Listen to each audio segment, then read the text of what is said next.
नमस्कार दोस्तों, मैं अनिल सांकला आपका फिर से यूटर्न डिजिटल यूट्यूब चैनल पे स्वागत करता हूं। दोस्तों यहाँ पर 15 सवाल देखने वाले हैं, रीजनिंग हाई लेवल सवाल, जिसमें सबसे पहला जो सवाल है वो पजल का है, जिसमें 5 सवाल आपसे पूछे गए थे। तो दोस्तों इस पजल को हम सबसे पहले बनाते हैं। दोस्तों हम इसको स्टेप बाय स्टेप पढ़ते हैं और जो जो पॉइंट यहाँ पर दे रखे हैं उसको अपन यहाँ पर बनाएंगे। जो पजल यहाँ पर बनेगी इधर बना लेंगे, नहीं तो अपन हिंट के तौर पर साइड में लिखेंगे। दोस्तों यहाँ पर बोला कि 3 पीढ़ी वाले परिवार के 7 व्यक्ति हैं, तो दोस्तों यहाँ पे 3 पीढ़ी में परिवार होना चाहिए। इसके अलावा 4 पीढ़ी में नहीं होनी चाहिए, 2 पीढ़ी में नहीं होना चाहिए। अब यहाँ पे 7 व्यक्ति कौन कौन है, तो सातों के यहाँ पे नाम दे रखे हैं और इनके जो जन्म यहाँ पर वर्ष दे रखे हैं वो अलग अलग 7 यहाँ पे दे रखे हैं। और ध्यान रखें कि ये जो पैदा हुए थे उनकी जो आयु गणना करनी है वो 2019 तक आपको करनी होगी, मतलब जो बेस ईयर होगा वो 2019 होगा दोस्तों। तो यहाँ पे 7 व्यक्ति सातों ही एक परिवार के सदस्य और 3 अलग अलग पीढ़ी के हैं और यहाँ पे सातों के जो है जन्म वर्ष यहाँ पर दे रखे हैं और जो आयु कैलकुलेशन होगी दोस्तों, एज कैलकुलेशन वो 2019 तक होगी। तो दोस्तों मैं एक काम करता हूं, पहले यहाँ पे एक टेबल बना लेता हूं ताकि ईयर बोर्न आपको पता चल जाएगा। तो दोस्तों सबसे पहले 7 व्यक्ति के मैं यहाँ पे नाम लिख लेता हूं। ये ए है, ये बी यहाँ पर, सी, डी, ई, एफ और जी दोस्तों। अब यहाँ पर जो व्यक्तियों के नाम लिखे हैं, इन व्यक्तियों के आगे इनका जो ईयर बोर्न है, इसका मतलब वो कब कब किस वर्ष पैदा हुए वो आपको बताना होगा। तो दोस्तों यहाँ पे एक टेबल मैंने बना ली है, लेकिन यहाँ पे जो वर्ष हैं आपको सबसे पहला है 1969, उसको दिमाग में रखें। फिर 1974 और इनका जो ऑर्डर दे रखा है ईयर का, ये आपका घटते हुए हैं, इसका मतलब ये सही ऑर्डर है। आपको थोड़ा सा ही ये पता लगाना है कि कौन किसका है। तो यहाँ पे मैंने लिख भी दिया है दोस्तों। अब यहाँ पर एक एक पॉइंट हम पढ़ेंगे और यहाँ पर पजल को बनाएंगे। पहला जो पॉइंट यहाँ पर है इसमें लिखा हुआ है कि एफ ए की पोती है। दोस्तों अगर एफ ए की पोती है तो यहाँ पे उसके बेटे की यहाँ पर बेटी होगी एफ, और एफ यहाँ पर यदि पोती है दोस्तों तो एफ फीमेल हुई और ए की पोती है, इसका मतलब यहाँ पे बीच में ए का बेटा होगा और उसके बाद में यहाँ पे उसकी बेटी होगी, तो एफ जो है ए की पोती हो जाएगी दोस्तों। तो ये वाला पॉइंट जो है आपको समझ में आ गया। दोस्तों यहाँ पर आगे लिखा हुआ है कि बी जो है ए से 20 वर्ष छोटा है, इसका मतलब बी जो है ए के 20 वर्ष बाद में पैदा हुआ, इसका मतलब ए पहले ही पैदा हो गया। लेकिन दोस्तों एक बात मैं आपको बता दूं कि 20 वर्ष का जो गैप है वो यहाँ पे 2 वर्षों में है। एक 1989 और 2009 के बीच में 20 वर्षों का गैप है और एक जो है यहाँ पे 1969 और 1989 के बीच में यहाँ पर 20 वर्षों का गैप है। लेकिन इसने बोला कि बी ए से 20 वर्ष छोटा है, तो दोस्तों 1969 1989 इसमें 20 वर्ष का गैप है और एक 1989 और 2009 इसमें भी 20 वर्ष का गैप है। लेकिन ए जो है इस परिवार का सबसे सीनियर व्यक्ति है, क्योंकि यहाँ पर बता रखा है कि एफ जो है ए की पोती है, इसका मतलब ए बड़ा व्यक्ति होगा, तो वो 2009 और ऐसे तो नहीं होगा। इसका मतलब सबसे पहले ए यहाँ पर 1969 का होगा और बी ए से 20 वर्ष छोटा है, 20 वर्ष बाद में, तो 1989 बी के लिए आएगा। तो ये यहाँ पर इंपॉर्टेंट पॉइंट आ गया कि ए बड़ा है, तो आप पीछे नहीं जाएं एज में, आप आगे आए। आगे जब यहाँ पे 20 वर्ष का गैप देखोगे तो 1969 और 1989 का होगा। बी ए से 20 वर्ष छोटा है, तो दोस्तों सबसे बड़ा यहाँ पर 1969 यहाँ पे ए के लिए आएगा और 20 वर्ष छोटा है तो 1989 जो है यहाँ पर बी के लिए आएगा। तो ये वाला पॉइंट आपके लिए खत्म हो गया। 1969 एंड 1989 यहाँ से कंप्लीट हो गया दोस्तों। आगे यहाँ पे लिखा कि ई जो है जी की माता है। दोस्तों अगर ई जी की माता है तो ई यहाँ पे है तो जी यहाँ पर होगा, या फिर ई यहाँ पर है तो जी यहाँ पर। तो अभी कंफर्म नहीं है तो यहाँ पे अपन साइड में लिख लेते हैं इधर। यहाँ पे मैं रिश्तों के बारे में यहाँ पर सेट करूंगा। तो दोस्तों ई अगर जी की माता है तो ई फीमेल हुई है और जी की माता है तो जी उसका बेटा या बेटी होगी। अब आगे इसने बोला कि सी की केवल 2 संतान है, तो दोस्तों सी यहाँ पर आया नहीं, तो यहाँ पे 2 संतान अपन यहाँ पे बता नहीं पाए, तो यहाँ पे साइड में हिंट जाएगा कि सी की जो है 2 संतान होगी। अब यहाँ पे आगे चलते हैं। आगे लिखा है कि ई बी से विवाहित नहीं है, तो इसका मतलब दोस्तों ध्यान रखें कि ई और बी की जो है शादी आप नहीं करवाएंगे। इसका मतलब ई की जो शादी हुई है किसी और व्यक्ति के साथ में हुई है, तो हो सकता है दोस्तों कि सी की यहाँ पे 2 संतान है तो ई की शादी सी के साथ हुई हो। यदि ई की शादी यहाँ पे ए के साथ नहीं हुई होगी तो कंफर्म होगा दोस्तों कि ई की शादी जो है सी के साथ ही होगी। आगे चलेंगे तो इसने बोला कि डी जो है वो सी से आयु में बड़ा है। इसका मतलब जब ये आयु कैलकुलेशन करेंगे तो इसमें डी जो है सी से बड़ा होगा। इसका मतलब यहाँ पे कहीं डी जो है सी के ऊपर एज में आएगा, तो थोड़ा सा इसका अपन ध्यान रखेंगे। अभी ये कंफर्म नहीं हुआ दोस्तों। यहाँ पे लिखा कि ई का जो पुत्र है ई की पुत्री से 7 वर्ष छोटा है। तो दोस्तों ई का जो बेटा है ई की बेटी से 7 वर्ष छोटा है। तो दोस्तों सबसे पहले यहाँ पर ई का बेटा या बेटी में जी तो आया, लेकिन ये बेटा है कि बेटी ये कंफर्म नहीं है। अब ये भी नहीं पता कि ई का बेटा कौन है और बेटी कौन है, और 7 वर्ष छोटे हैं, इसका मतलब यहाँ पे 7 वर्ष का अंतर। तो ये तो चीज कंफर्म होगी। 7 वर्ष का अंतर किसके बीच में है? तो दोस्तों 1969 है और 1974 है। तो यहाँ पे 7 वर्ष का जब आप अंतर देखोगे वो दिखेगा दोस्तों 2009 और 2016 के बीच में आपको 7 वर्ष का गैप दिखेगा। लेकिन दोस्तों यदि आप सोच रहे हैं कि 1981 और 1989 का, तो दोस्तों यहाँ पे 8 वर्षों का अंतर है, ध्यान रखें इस चीज का। तो दोस्तों यहाँ पर ई की जो संतान है उसमें बेटा और बेटी के बारे में यहाँ पर बताया, और ई का जो बेटा है वो ई की बेटी से 7 वर्ष छोटा है। इसका मतलब ई की बेटी बड़ी होगी और ई की जो बेटी होगी दोस्तों वो 2009 की होगी, और ई का जो बेटा 7 वर्ष छोटा है तो यहाँ पे 2016। तो ये कंफर्म हो गया कि 2009 जो है एक फीमेल के लिए है और 2016 जो है एक मेल के लिए है, और ये दोनों जो है ई के बेटे और बेटी के लिए हैं। और यहाँ पे माइनस और प्लस लिख लिया है ताकि आपको परेशानी नहीं होगी तो कौन किसके लिए आएगा। दोस्तों आगे बढ़ते हैं। बी जो है डी का पुत्र है। दोस्तों बी अगर डी का पुत्र है तो बी प्लस होगा, और डी का पुत्र है तो डी यहाँ पर होगा। ये ऐसी सिचुएशन सेट होगी। तो दोस्तों यहाँ पर अपन सेट करते हैं, यहाँ पर डी जो है ऊपर कहीं सेट करते हैं, बी नीचे। दोस्तों बी जो है डी का बेटा है तो यहाँ पे मैंने लिखा, और यहाँ पे एक बात लिखी हुई थी कि डी जो है सी से बड़ा है। तो डी यदि सी से बड़ा है इसका मतलब ये 3 जनरेशन की बात हो रखी थी, तो डी कहीं ऊपर आएगा सी नीचे, और डी यदि ऊपर आ गया सी से बड़ा है और सी यदि उसके नीचे आ गया और सी की 2 संतान है तो यहाँ पे 3 जनरेशन गैप हो जाएगा। तो डी ऊपर सी बीच में और इसके नीचे 2 संतान, इसका मतलब ए और डी की यहाँ पर हम शादी करवाएंगे। ए और डी की जब हम शादी करवाएंगे तो उसके नीचे जो है यहाँ पर बी आएगा दोस्तों, और तो यहाँ पे कहीं मैं बी लिखूंगा। आगे यहाँ पर लिखा हुआ था दोस्तों कि बी जो है उसकी शादी ई से नहीं हुई है।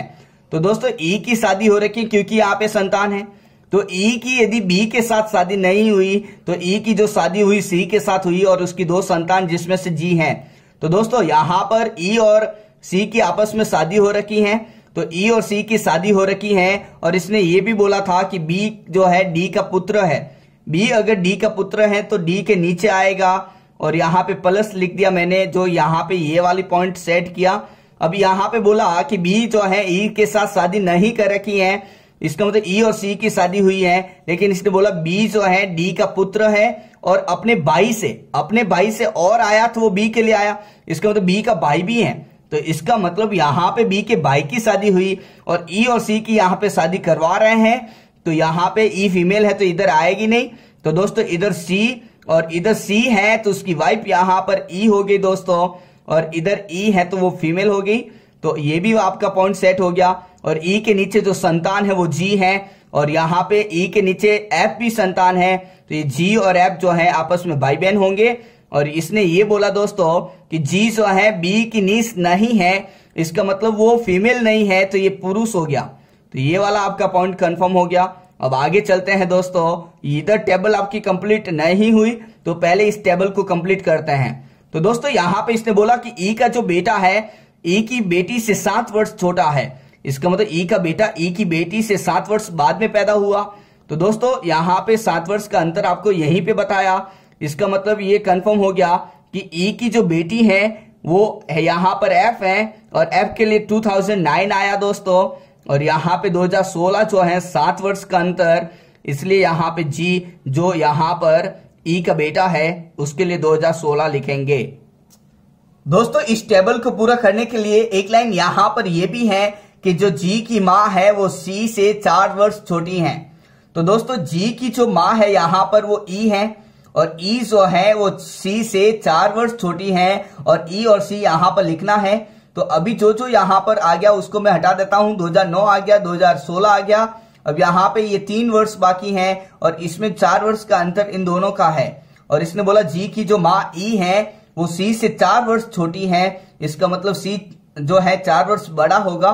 तो इसका मतलब सी के लिए जो आएगा वो 1981 होगा, ये कंफर्म हो गया। और जो ई के लिए है 4 वर्ष छोटी, तो 1985 उसके लिए आएगा। तो ये वाला पॉइंट आपका कंप्लीट हो गया। अब जो एज यहाँ पर बची हुई है वो 1974 है, और 1974 जो है वो डी के लिए यहाँ पर होगी। दोस्तों रिश्तों में ये कंफर्म होता है कि जो पति है वो बड़ा होगा और पत्नी जो है थोड़ी छोटी होगी।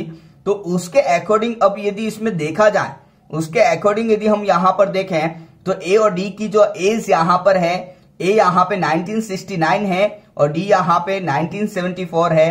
तो इस एज के अकॉर्डिंग यदि देखें तो बड़ा व्यक्ति यहाँ पर ए है, इसका मतलब ए यहाँ पे पुरुष व्यक्ति होगा और डी यहाँ पे महिला होगी। तो दोस्तों इस पजल को हमने यहाँ पर सेट किया, इधर इनके वर्ड्स लिखे, थोड़ा सा हमने यहाँ पर हिंट भी लिखे हैं दोस्तों, और इस हिंट को ध्यान में रखते हुए इधर जो है पजल को हमने सेट किया। थोड़ी सी ये जो है मुश्किल थी, लेकिन फिर भी हमने इसको सेट कर दिया दोस्तों। अब इसके जो है 5 सवाल उसको देखते हैं। तो दोस्तों पहला सवाल आपके सामने ये रहा। दोस्तों क्वेश्चन नंबर पहले में लिखा हुआ है कि निम्नलिखित में से किस व्यक्ति का जो जन्म है वो 1981 में हुआ, 1981 में। दोस्तों इस टेबल में 1981 सी के लिए आया है, तो यहां पर जो है सी यहां पर लिखेंगे, और सी जो है वो ई का पति है, तो यहां पर लिख देंगे कि यहां पर पहले में आंसर होगा बी विकल्प। या तो नाम लिख लो सी, या फिर लिख लो ई का जो पति है वो। तो आंसर पहले का आपका बी विकल्प होगा दोस्तों। अब देखते हैं question number second. Question number second में लिखा है सी जी से किस प्रकार संबंधित है। दोस्तों जी से रिश्ता पूछा है, तो आपको जी से ही रवाना होना होगा, और जी से जब आप ऊपर जाएंगे तो सी और ई जो है उन दोनों के माता पिता है एफ और जी के। तो सी यहाँ पे पुरुष है, और जी से किस प्रकार संबंधित होगा, तो वो पिता होगा दोस्तों। तो क्वेश्चन नंबर सेकंड का जो आंसर होगा वो सी विकल्प होगा। दोस्तों क्वेश्चन नंबर तीसरे में लिखा हुआ है बी और जी की माँ की आयु। दोस्तों जी की जो माता है यहां पर देखोगे तो ई है।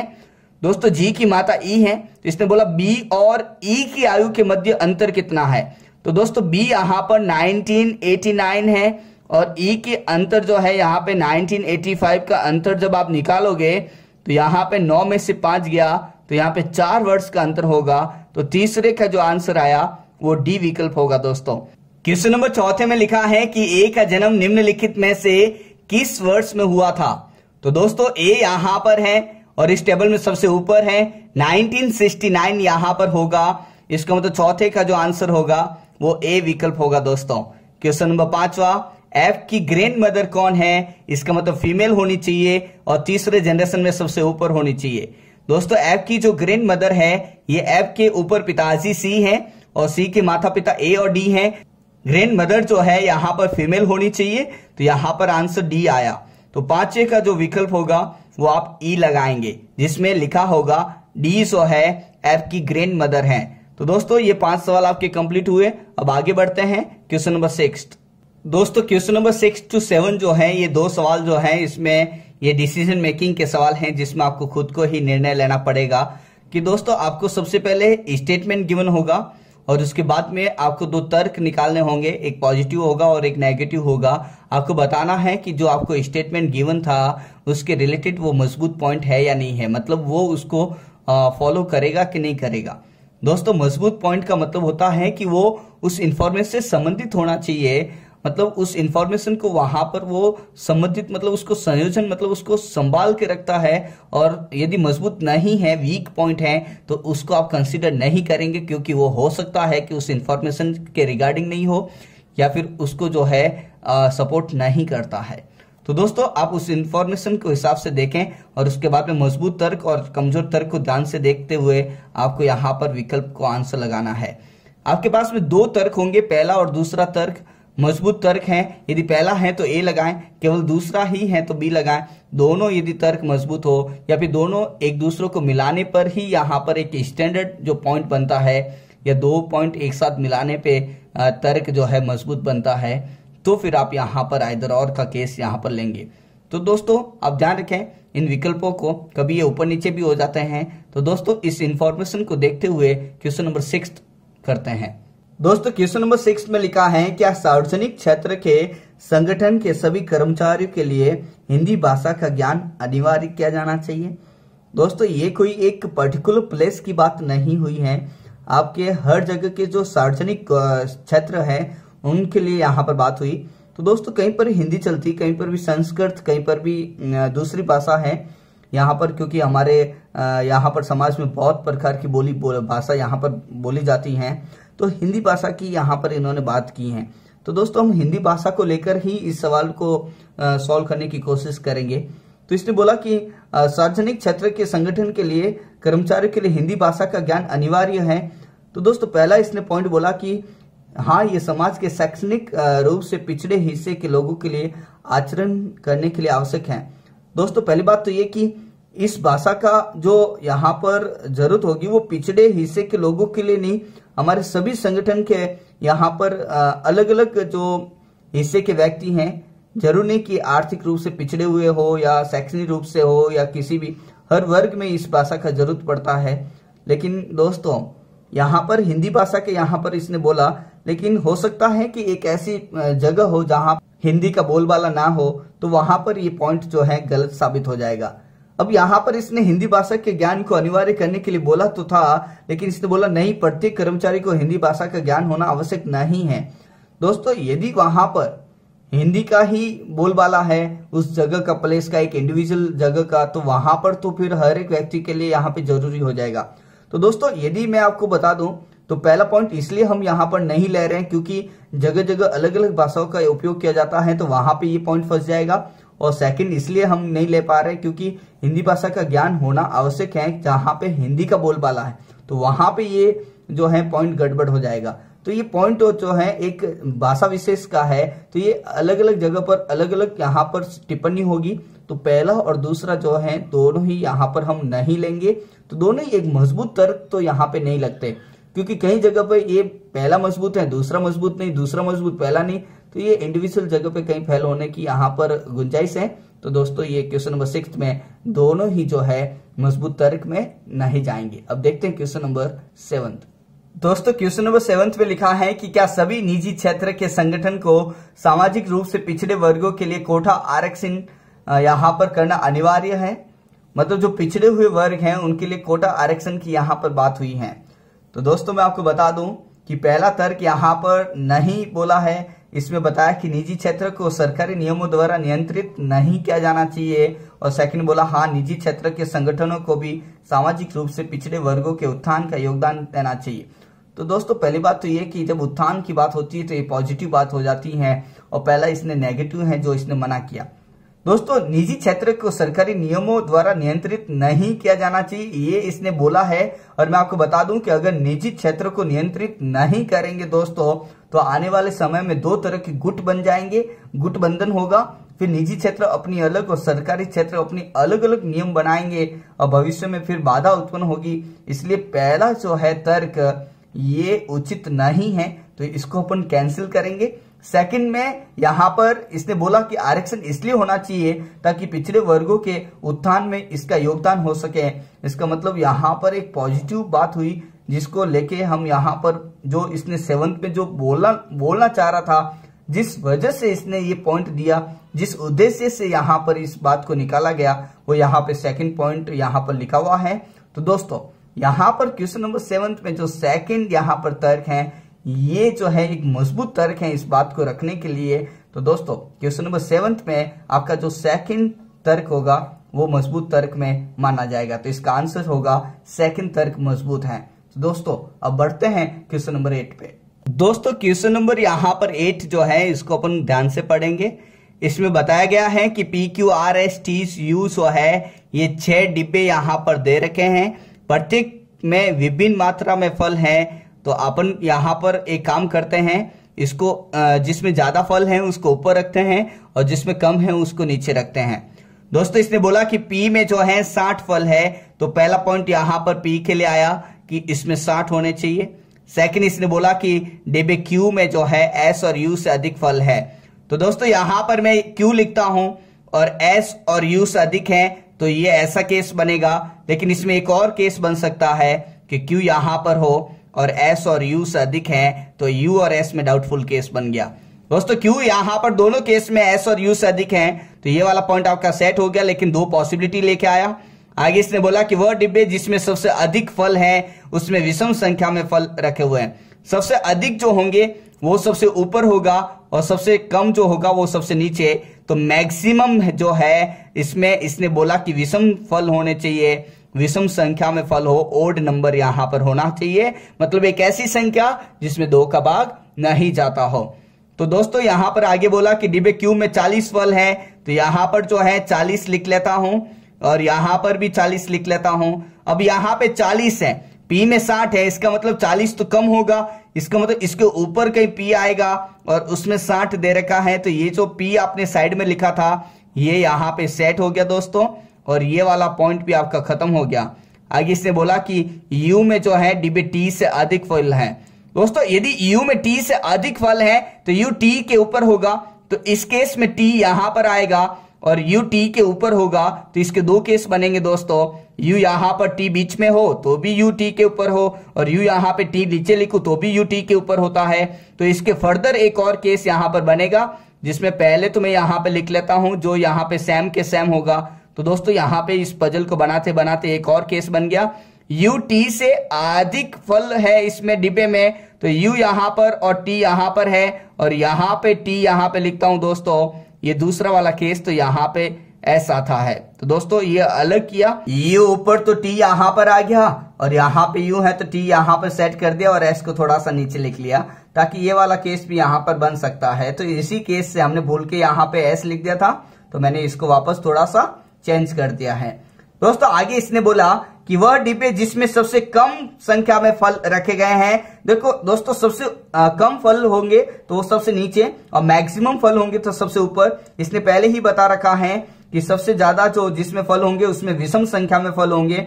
अब इसने बोला कि सबसे कम संख्या में जो फल रखे गए हैं, इसका मतलब जो मिनिमम है उसमें सम संख्या में, इसका मतलब एक ऐसी संख्या हो जिसमें 2 का भाग पूरा जाता हो।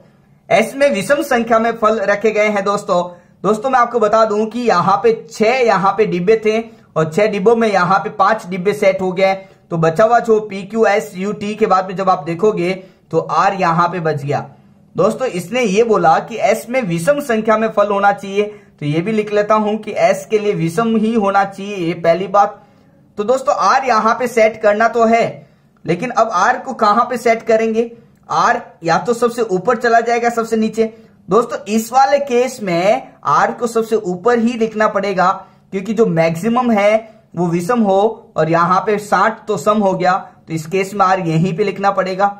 इस केस में भी R यहीं पे लिखना पड़ेगा दोस्तों, क्योंकि R यहाँ पे सेट करेंगे ऊपर तभी तो वहां पे विषम आएगा। R के नीचे आ गया तो 6 डब्बे सेट हो जाएंगे, P सम संख्या सबसे मैक्सिमम हो जाएगा, जो कि गलत हो जाएगा। इस केस में दोस्तों मैं आपको बता दूं कि R सबसे ऊपर होना चाहिए यहां पर, लेकिन दोस्तों S विषम संख्या, यदि R यहां पे लिख दिया तो दोस्तों S जो है सबसे नीचे आ जाएगा, सबसे नीचे जो है S विषम डब्बा हो जाएगा। लेकिन यहाँ पे S विषम यदि लिखेंगे तो यहाँ पे सबसे नीचे तो इसने सम संख्या बोला था, तो ये वाला केस तो कभी पॉसिबल ही नहीं होगा। तो दोस्तों क्वेश्चन नंबर 8 में जब इस इंफॉर्मेशन को पढ़ा तो पहले तो 2 ही केस बने थे, लेकिन लास्ट में जाते जाते एक और केस बन गया। अब इस केस में R को नीचे सेट करूं तो ऊपर वाला पॉइंट गलत हो जाता, R को ऊपर सेट करूं तो S यहाँ पे नीचे विषम सबसे नीचे, यहाँ पे सबसे नीचे जो है सम होना चाहिए, तो इसकी वजह से ये गलत। तो दोस्तों इस केस को मैंने यहाँ पर बनाया। अब इस केस में इसने बोला आगे कि डिब्बे जिसमें दूसरे सबसे कम संख्या में फल है उसमें सम संख्या का फल होना चाहिए। सबसे कम दूसरे नंबर का, सबसे कम यहाँ पे T और इधर भी T है दोस्तों, और सेकंड नंबर पे यहाँ पे U और S है, तो सबसे सेकंड नंबर का U और S में सम संख्या का फल हो, तो दोस्तों यहाँ पे सेकंड नंबर पे S आया और S तो यहाँ पे विषम हो जाएगा, जो कि ये पॉइंट लास्ट वाला आपका गलत हो जाएगा। इसका मतलब ये है जब इस पजल को मैंने सेट किया तो यहाँ पर ये वाली पजल सेट हुई। तो यहाँ पे मैं लिख देता हूं कि सबसे मैक्सिमम जो है यहाँ पे आर विषम के लिए होना चाहिए। आगे सबसे नीचे सम, तो टी यहाँ पे सम संख्या लेके आएगा। एस विषम है तो यहाँ पे दोस्तों एस के लिए मैंने विषम लिख दिया है, और यू का अभी कुछ बोला नहीं तो यहाँ पे खाली जगह मैंने छोड़ दी है। तो ये पजल आपकी सेट होगी। सबसे ऊपर आर, फिर पी, फिर क्यू, एस, यू और टी, ये सीक्वेंस है जैसे जैसे चलेगा।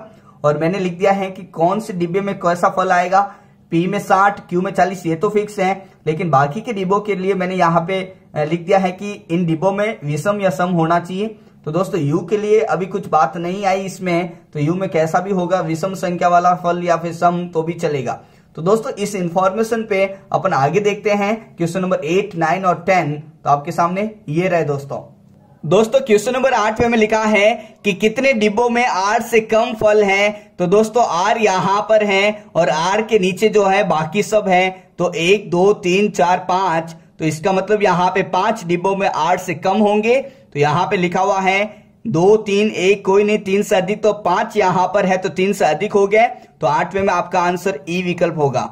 दोस्तों क्वेश्चन नंबर 9 में लिखा है डिब्बे एस में फलों की संभावित संख्या कितनी होगी। इसका मतलब कितनी संख्या हो सकती है। एग्जैक्ट यहाँ पे मालूम नहीं होगा तो भी चलेगा।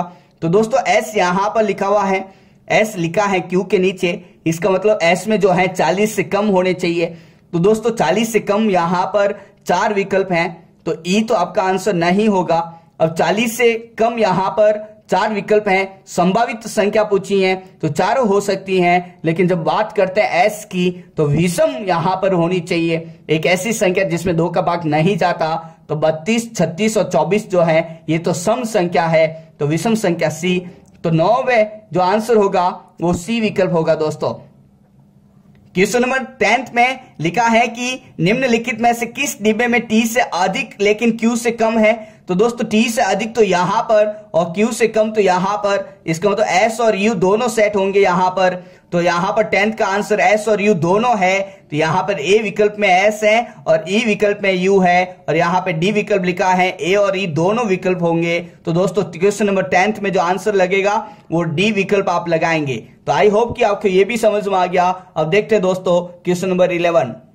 दोस्तों क्वेश्चन नंबर 11 में जो लिखा हुआ है ये डायरेक्शन सेंस के सवाल हैं, जिसमें अलग अलग बहुत सारे पॉइंट दे रखे हैं। तो सबसे पहले मैं यहाँ पर एक स्टैंडर्ड फिगर बना लेता हूँ डायरेक्शन सेंस का, जिसमें हमको मालूम है कि दोस्तों ये जो है पूर्व होता है, ये पश्चिम है, ये उत्तर है और ये दक्षिण है। दोस्तों ये पॉइंट जो है इंटरमिक्स हैं, इधर उधर दे रखे हैं। तो आप सबसे पहले क्या करेंगे, जो जो पॉइंट पहला है उसको बना लें, उसके बाद में जो उसके रिलेटेड है उसको पहले बनाएं। तो दोस्तों जी जो है एफ के 15 मीटर पश्चिम में है। तो एक काम करते हैं, एफ यहां बना लेता हूं और जी यहां पर बनेगा दोस्तों। और इसने ये बोला कि ये जो डिस्टेंस है यहां से लगा कि यहां तक ये 15 दे रखी है।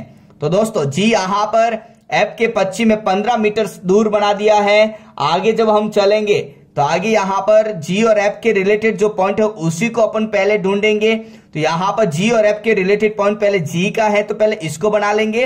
एच जी के दक्षिण में है, इसका मतलब एच जो है जी के नीचे आएगा, 9 मीटर बोला है दोस्तों। तो यहां पर मैंने एच बना लिया है और ये बता दिया है कि ये 9 मीटर दूर है।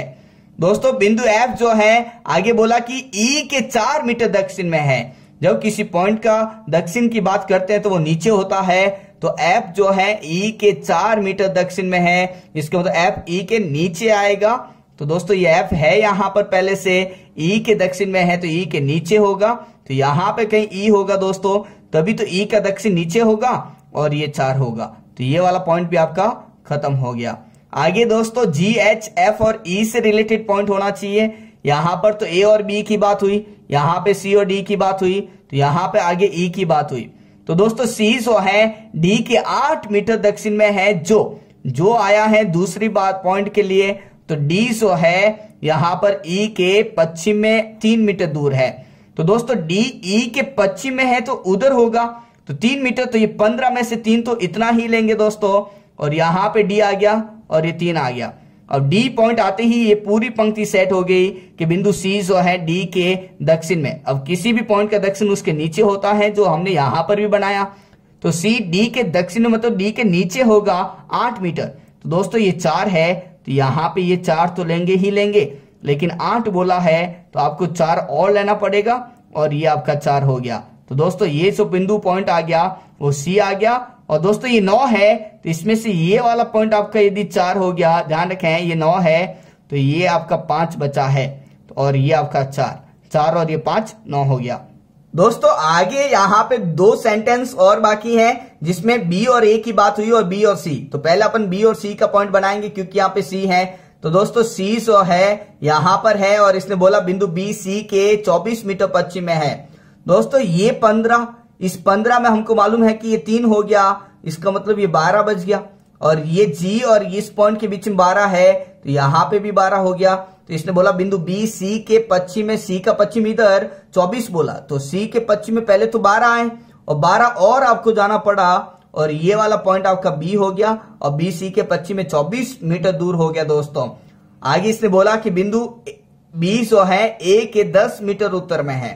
किसी भी पॉइंट का उत्तर उसके ऊपर होता है तो बिंदु बी ए के ऊपर होगा तो बी यहां है तो ए के नीचे होगा और उत्तर यहां पर बी हो गया और ये ए यहां पर लिखेंगे 10 मीटर बोला दोस्तों। तो ये इधर यदि 5 है तो ये 10 के लिए दुगुना होना पड़ेगा। तो ये वाला पॉइंट आप ध्यान रखें ये 10 मीटर यहां पर डिस्टेंस बनेगी। तो दोस्तों ये वाला आपका क्लियर हो गया फिगर। आप हर एक पॉइंट को स्टेप बाय स्टेप पढ़ें, बहुत सारी इंफॉर्मेशन है तो कोई बात नहीं दोस्तों, एक एक पॉइंट को आप खत्म करते रहें। जैसे जी और एफ था तो पहले हमने इसको बना लिया, अब यहाँ पे दूसरे पॉइंट को नहीं बनाया, तीसरे को नहीं बनाया, क्योंकि यहाँ पे जी और एफ लिख लिया तो आगे जी और एफ से रिलेटेड ही पॉइंट आप ढूंढे तो उसको पहले खत्म करें। जैसे जैसे पॉइंट आएगा वैसे वैसे ये फिगर ऑटोमेटिक बनता चला जाएगा। तो दोस्तों ये वाला फिगर हमने बना लिया। अब इस पे आधारित जो 3 सवाल दे रखे हैं 11 से 13, तो पहले उसी को सॉल्व करते हैं। तो दोस्तों 11वां सवाल आपके सामने ये रहा। दोस्तों क्वेश्चन नंबर 11 में जो लिखा है ए और एच के मध्य की न्यूनतम दूरी पूछी है। दोस्तों डायरेक्शन सेंस में न्यूनतम दूरी का मतलब होता है सीधी दूरी, डायरेक्ट डिस्टेंस, और तिरछी यदि रेखा है तो वो हमेशा पाइथागोरस थ्योरम से निकालेंगे। तो ए और एच यहां पर है तो दोस्तों आपको ये निकालना है। अब इसको निकालने के लिए आपको ये वाला त्रिभुज लेना पड़ेगा। जब आप इस त्रिभुज को लोगे तो इस त्रिभुज में ये तो आपका 5 है और ये आपका 12 हो गया। तो दोस्तों इस त्रिभुज को जब हम सॉल्व करेंगे तो ये 12 है और ये 5 है, यहां पर देखो तो इसके हिसाब से आपको पाइथागोरस थ्योरम लगाना पड़ेगा और 12 का वर्ग और 5 का वर्ग का अंडरूट कर यहां पर स्क्वायर करके ऐड करके अंडरूट करना पड़ेगा। तो 12 का वर्ग दोस्तों यहां पर 144 हुआ और 5 का 25 हुआ, इनको जोड़ेंगे तो 169 आएगा और 169 जो है 13 का यहां पर वर्ग होता है। तो 169 का जब अंडरूट आया तो वो 13 आया। तो दोस्तों ए और एच के बीच में जो डिस्टेंस आई है वो 13 यहां पर मीटर है।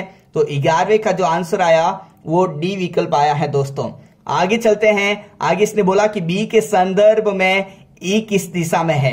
जिस पॉइंट के संदर्भ में बोला जाए वहां से आपको हमेशा सीधा देखना है। तो दोस्तों बी यहां पर है, ई यहां पर, बी के हिसाब से तो ये बी का पूर्व है और ये जो है दोस्तों बी का उत्तर है। तो बी के संदर्भ में जो ई नजर आएगा वो उत्तर और पूर्व के बीच में नजर आएगा, इसलिए 12वें का आंसर होगा वो सी विकल्प होगा दोस्तों, उत्तर पूर्व। क्वेश्चन नंबर 13वें में लिखा है दोस्तों कि बिंदु सी के संदर्भ में, मतलब फिर से आपको सी से देखना है इधर से, और एफ किस दिशा में है। तो दोस्तों सी का फिर से ये पूर्व है और सी का ये जो है उत्तर है। जिस पॉइंट के संदर्भ में पूछे वहां पे आप पूर्व, पश्चिम, उत्तर और दक्षिण लिख लें। तो सी का मैंने लिख दिया पूर्व है और ये उत्तर है। तो एफ किस दिशा में, तो ये बीच में, तो इसका आंसर भी उत्तर पूर्व होगा। अब पहले में उत्तर लिखा, सी में दक्षिण पश्चिम लिखा, डी में पूर्व लिखा और ई में पश्चिम, इसका मतलब इसका उत्तर पूर्व यही आंसर है। दोस्तों इसने डिस्टेंस भी पूछी थी लेकिन 5 विकल्पों में से 4 विकल्प आपके कैंसिल हो गए दिशाओं के हिसाब से। इसका मतलब आपकी जो डिस्टेंस आई है वो 5 मीटर एक ही ऑप्शन में है, उत्तर पूर्व, इसलिए आपका यही कंफर्म आंसर है। तो क्वेश्चन नंबर 13वें में जो आंसर हुआ है वो बी विकल्प हुआ है। अब बढ़ते हैं दोस्तों क्वेश्चन नंबर 14। दोस्तों क्वेश्चन नंबर 14 में फिर से डायरेक्शन सेंस के सवाल है और इसमें इसने बोला कि एक व्यक्ति बिंदु एक्स से चलना आरंभ करता है। तो एक काम करता हूं, मैं डायरेक्शन सेंस का एक स्टैंडर्ड फिगर बना लेता हूं जिसमें ये पूर्व है, ये पश्चिम है, ये उत्तर है और ये दक्षिण है। दोस्तों एक्स से चलना आरंभ करता है तो ये स्टार्टिंग पॉइंट एक्स है, यहां से पूर्व दिशा में 8 मीटर चला। तो दोस्तों मैं यहां से यहां पे 8 मीटर आ गया। और इसने बोला कि फिर वो अपने दाहिनी ओर मुड़ता है।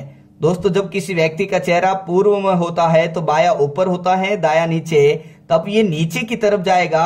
और इसने बोला कि वाई पे पहुंचने पर ये 5 मीटर चलता है, वाई पर पहुंचने के लिए। तो दोस्तों यहां से दाहिनी ओर मुड़ा तो ये इधर आया, 5 मीटर चला दोस्तों वाई पर पहुंचने के लिए। इसका मतलब यहां पर ये वाई है। आगे लिखा हुआ है कि वाई से वो दाहिनी ओर मुड़ता है। दोस्तों जब वो पूर्व में जा रहा था तो दाहिनी ओर मुड़ते ही उसका चेहरा नीचे मतलब दक्षिण में हो गया, और जब चेहरा दक्षिण में होता है तो ये बाया होता है और ये दाया होता है। तो ये अब यहां से वाई से दाहिनी ओर मुड़ेगा तो इधर आएगा, और इसने बोला 4 मीटर चला। तो दोस्तों ये 8 है तो ये एकदम बीच में इधर ही आएगा 4 पे, और इसने बोला कि यहां पे 4 मीटर चलने के बाद में बाईं ओर। दोस्तों वाई से जैसे ही वो दाहिनी ओर मुड़ा तो इसका चेहरा पश्चिम में आया, और जब चेहरा पश्चिम में होता है तो बाया नीचे होता है, दाया ऊपर। तो यहां से वो बाईं ओर नीचे जाएगा, ये 7 मीटर चलता है और बिंदु जेड पर यहां पर पहुंचेगा। तो दोस्तों इस इंफॉर्मेशन का फिगर जो है मैंने यहां पर सेट कर दिया है। अब दोस्तों इसको देखते हुए इसके 2 सवालों का आंसर देंगे। तो दोस्तों क्वेश्चन नंबर 14 एंड 15। दोस्तों क्वेश्चन नंबर 14 में लिखा है कि y के संदर्भ में x किस दिशा में है। तो दोस्तों आपको y से देखना है। जब आप y से देखोगे तो आप y पे एक बड़ा सा प्लस बना लें, ताकि आपको पता चल जाएगा कि y का ये इधर पूर्व होगा और y का ये पश्चिम, और ये उत्तर और ये दक्षिण। तो दोस्तों y के संदर्भ में पूछा तो y से आप इधर देखोगे x के लिए तो ये उत्तर और पश्चिम के बीच में नजर आएगा। इसका मतलब y के संदर्भ में मतलब y से देखने पे x जो नजर आएगा वो उत्तर पश्चिम में। तो दोस्तों क्वेश्चन नंबर 14 का जो आंसर होगा वो बी विकल्प होगा। अब आगे चलते हैं क्वेश्चन नंबर 15।